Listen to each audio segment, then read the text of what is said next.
प्रभु यीशु मसीह के नाम से सबको जय मसीह की। आज का वचन है मत्ती रचित सुसमाचार उसका 6 अध्याय 6 और 7 वचन। परंतु जब तू प्रार्थना करे तो अपनी कोठरी में जा और द्वार बंद करके अपने पिता से जो गुप्त में है प्रार्थना कर। तब तेरा पिता जो गुप्त में देखता है तुझे प्रतिफल देगा। प्रार्थना करते समय अन्य जातियों के समान बकबक ना करो, क्योंकि वे समझते हैं कि उनके बहुत बोलने से उनकी सुनी जाएगी। मेरे प्रियो, यहाँ पर प्रभु यीशु प्रार्थना किस तरह करना है हमें सिखाते हैं। प्रभु यीशु कहते हैं कि अलग सा एक कोठरी में जाकर द्वार को बंद करके हमें पिता से गुप्त में प्रार्थना करना है। हमें अकेले में जाकर प्रार्थना करना है, अलग से जाकर प्रार्थना करना है, पर्सनल प्रेयर करना है, व्यक्तिगत रूप में हमें प्रार्थना करना है। हर प्रतिदिन हम अकेले में जाकर पिता से मिलना है, पिता से बात करना है। दानियल जो प्रभु के दास था वह अपने ऊपर की कोठरी में जाकर अकेले में दिन में 3 बार घुटने टेककर धन्यवाद, प्रार्थना, विनती गिड़गिड़ाहट के साथ करता था। हमें पर्सनल प्रेयर हमें करना है। हम गुप्त में परमेश्वर से बात करना है, तब हमारा पिता जो गुप्त में देखता है हमें प्रतिफल देगा। अगर जब हम बाहर रहते हैं, घर के बाहर रहते हैं, तो हमें एक अलग सा एक जगह पर जाकर अकेले में जाकर परमेश्वर से प्रार्थना करना है। भीड़ भाड़ इलाके में जब हम रहते हैं, हमारा जो हमारा चारों ओर बहुत हल्ला मचता होगा, तो हमें उस जगह से निकलकर अलग से हमें पिता के उपस्थिति में जाकर प्रार्थना करना है। अलग सा एक जगह ढूंढकर वहाँ पर जाकर प्रार्थना करना है। उदाहरण, प्रभु यीशु उनका जीव काल में अकेले में जाकर गेत्सेमने बगीचा में, गार्डन में जाकर अपने चेलों से भी अकेला जाकर वह प्रार्थना करता था। अलग अलग प्रार्थना करते थे। प्रभु यीशु जब प्रार्थना करना है तो अपने चेलों को छोड़कर चेलों के साथ रहते थे, लेकिन प्रार्थना करते समय वह चेलों को छोड़कर पहाड़ी के ऊपर चढ़ जाते थे। पहाड़ी के ऊपर चढ़कर वह अकेले में गुप्त में अपने पिता के साथ बात करते थे, प्रार्थना करते थे। मेरे प्रियो, हमें अकेले में जाकर प्रार्थना करना है। कोठरी, हमारे घर में कोठरी छोटा है और एक ही है, तो भी हमें अकेले में या एक कोने में या छत के ऊपर या कहीं भी हम अकेले में जाकर जब प्रार्थना करते हैं, परमेश्वर हमें सही प्रतिफल देगा। प्रार्थना करते समय अन्य जातियों के समान बकबक ना करो, क्योंकि वे समझते हैं कि उनके बहुत बोलने से उनकी सुनी जाएगी। हमें जब हम प्रार्थना करते हैं, गुप्त में जब हम प्रार्थना करते हैं, पर्सनल प्रेयर करते हैं, हम अन्य जातियों की तरह या कहीं भी किसी भी तरीके का प्रार्थना करते हैं, या हम ग्रुप में भी मिलकर प्रार्थना करते हैं, हम अन्य जातियों की तरह बकबक नहीं करना है, क्योंकि परमेश्वर हमारा जीवन को जानता है, हमारा बात को समझता है। हम किस तरह प्रार्थना करना चाहिए। एक शामुएल के किताब में अन्ना नामक स्त्री वह परमेश्वर का मंदिर में गया और अपने हृदय को उंडेल दिया। परमेश्वर के सामने कुछ बात को छिपाया नहीं, अपना दर्द को परमेश्वर के सामने उंडेल दिया, अपना हृदय को खोला और परमेश्वर से बात करता रहा। उस बोझ को जो उनका हृदय में था परमेश्वर के ऊपर रखा। हमें इस तरह प्रार्थना करना है।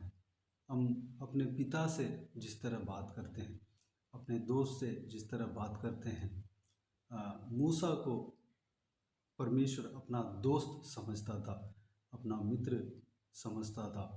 हम दोस्त की तरह, हम दोस्त से जिस तरह शेयर करते हैं, हम पिता से, परमेश्वर से शेयर कर सकते हैं। हम पिता से जिस तरह बात करते हैं, हम परमेश्वर से पिता की तरह बात कर सकते हैं। हमें किस तरह प्रार्थना करना है, पवित्र आत्मा हमें सिखाएगा। यूहन्ना रचित सुसमाचार उसका 14 अध्याय 24 वचन में प्रभु यीशु कहते हैं, परंतु सहायक अर्थात पवित्र आत्मा जिसे पिता मेरे नाम से भेजेगा वह तुम्हें सब बातें सिखाएगा और जो कुछ मैंने तुमसे कहा है वह सब तुम्हें स्मरण कराएगा। हमें पवित्र आत्मा के सहायता ज़रूरत है।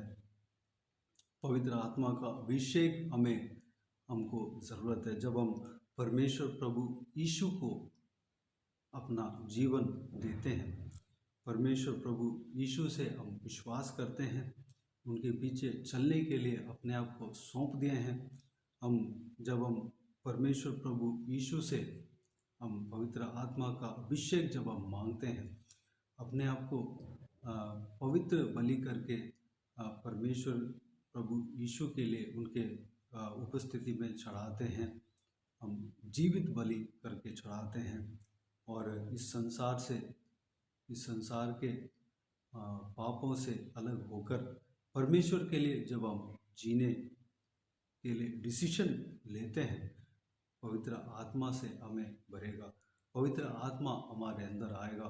पवित्र आत्मा जब हमारे अंदर आएगा, परमेश्वर प्रभु यीशु हमको अपने आत्मा से भरेगा, तब पवित्र आत्मा सब बातें सिखाएगा, हर एक बात को सिखाएगा। इस संसार में आत्मिक जीवन में किस तरह जीना है, किस तरह चलना है और वचन कैसे पढ़ना है, प्रभु का वचन को किस तरह पढ़ना है हमें सिखाएगा। प्रार्थना किस तरह करना है हमें सिखाएगा, प्रभु का वचन का अर्थ को सिखाएगा और हमें हर एक बात को सिखाएगा। बात करना हमें सिखाएगा, चलना हमें सिखाएगा, हर एक बात को सिखाएगा, सत्य को स्मरण कराएगा। जो कुछ भी प्रभु यीशु ने हमें सिखाया है सही समय पर पवित्र आत्मा स्मरण कराएगा। रोमियो की पत्री उसका 8 अध्याय 1 वचन में इस तरह लिखा है, अब जो मसीह यीशु में है उन पर दंड की आज्ञा नहीं, क्योंकि वे शरीर के अनुसार नहीं वरन आत्मा के अनुसार चलते हैं। हम प्रभु यीशु के लोग हैं, हम शरीर के अनुसार नहीं वरन आत्मा के अनुसार चलते हैं। आत्मा के चलाए हुए मार्ग के अनुसार हम चलते हैं। जब हम आत्मा के चलाए हुए मार्ग के अनुसार जब चलते हैं तो हमें परमेश्वर प्रभु यीशु अपने पवित्र आत्मा के द्वारा अनंत जीवन में हमें प्रवेश कराएगा। तीसरा वचन में इस प्रकार लिखा है, क्योंकि जो काम व्यवस्था शरीर के कारण दुर्बल होकर ना कर सकी उसको परमेश्वर ने किया, अर्थात अपने ही पुत्र को पापमय शरीर की समानता में और पाप बलि होने के लिए भेजकर शरीर में पाप पर दंड की आज्ञा दी।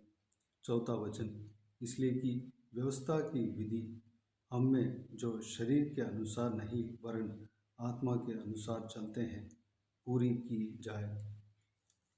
मेरे प्रियो, हम पवित्र आत्मा के चलाए हुए अगुवाई चलाए हुए मार्ग के अनुसार हमें चलना चाहिए। शारीरिक दिशा में नहीं वरन आत्मा के चलाए हुए मार्ग के अनुसार हमें चलना चाहिए। पवित्र आत्मा के अनुसार हमें चलना चाहिए, उनका अगुवाई के अनुसार हमें चलना चाहिए।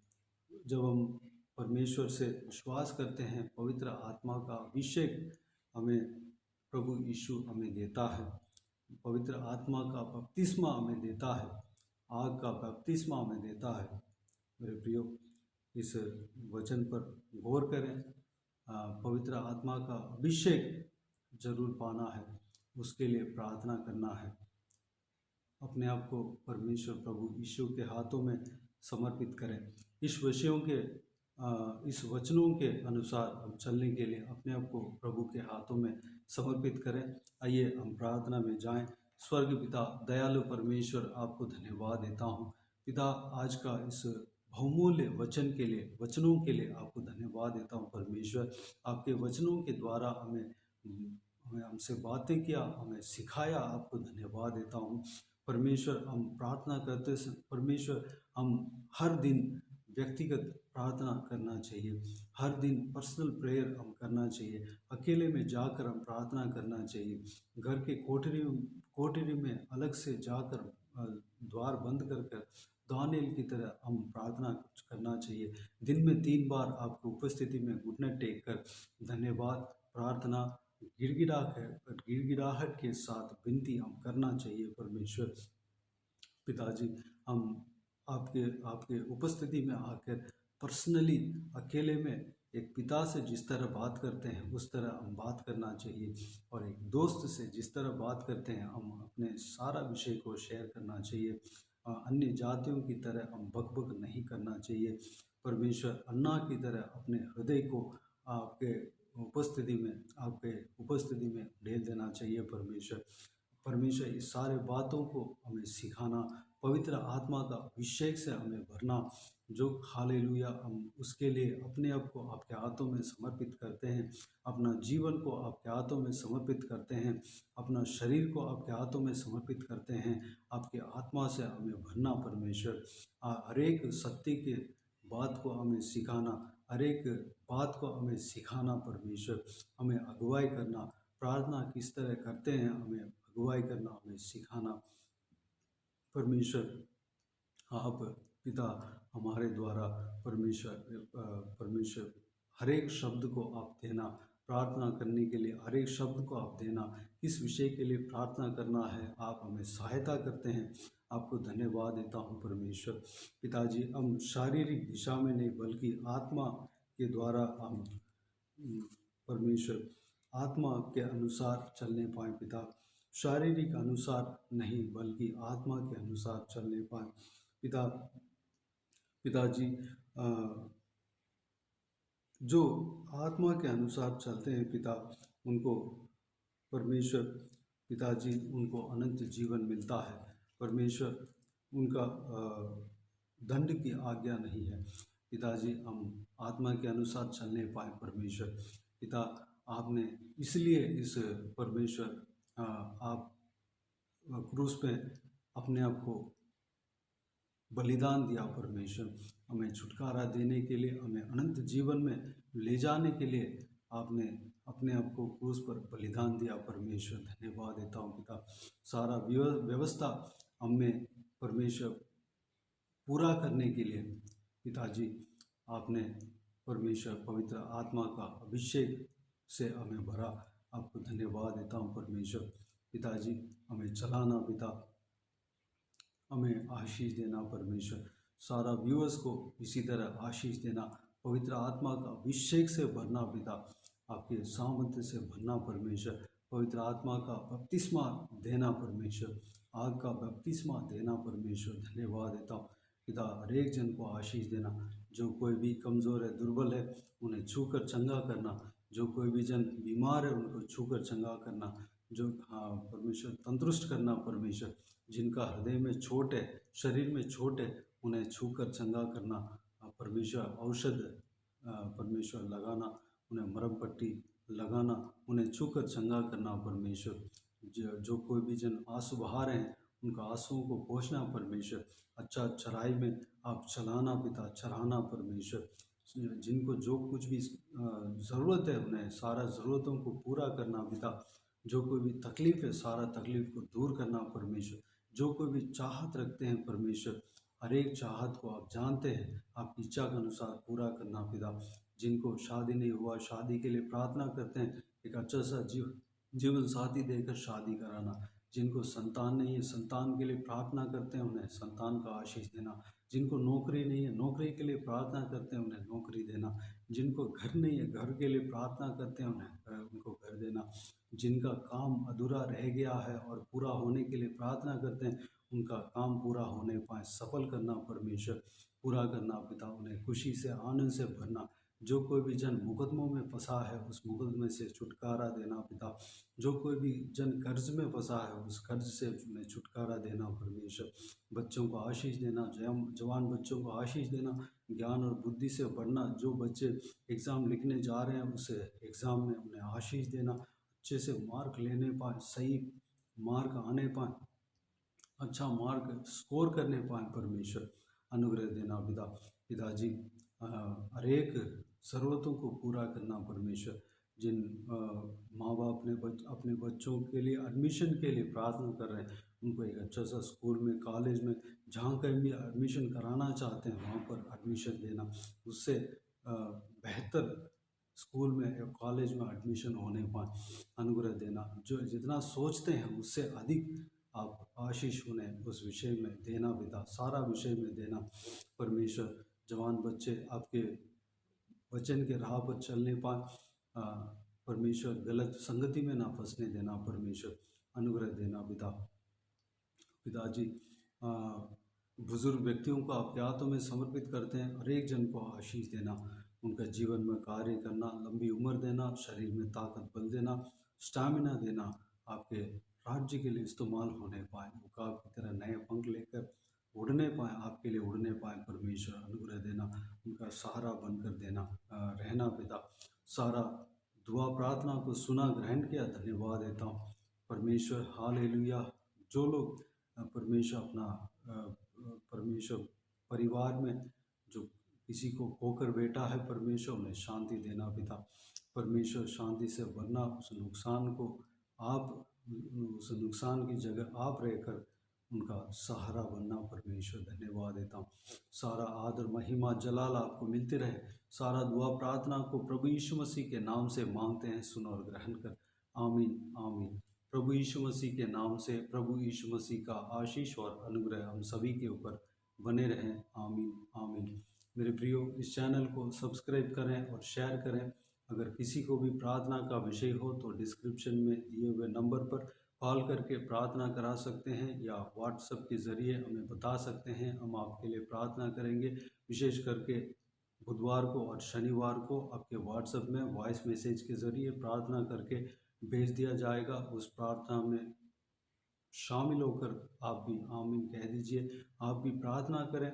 हमारे लिए प्रार्थना कीजिए, इस सेवकाई के लिए प्रार्थना कीजिए, इस सेवकाई में जुड़े हुए हर एक जन के लिए प्रार्थना करें। हमारा उद्धार के लिए, हर एक जन का उद्धार के लिए प्रार्थना करें। और इस सेवकाई के द्वारा परमेश्वर आपके जीवन में कार्य किया हो, वो भी हमें बता सकते हैं, ताकि हम सब मिलकर परमेश्वर को धन्यवाद दे सकें। प्रभु यीशु आप सबको आशीष दे। आमीन आमीन।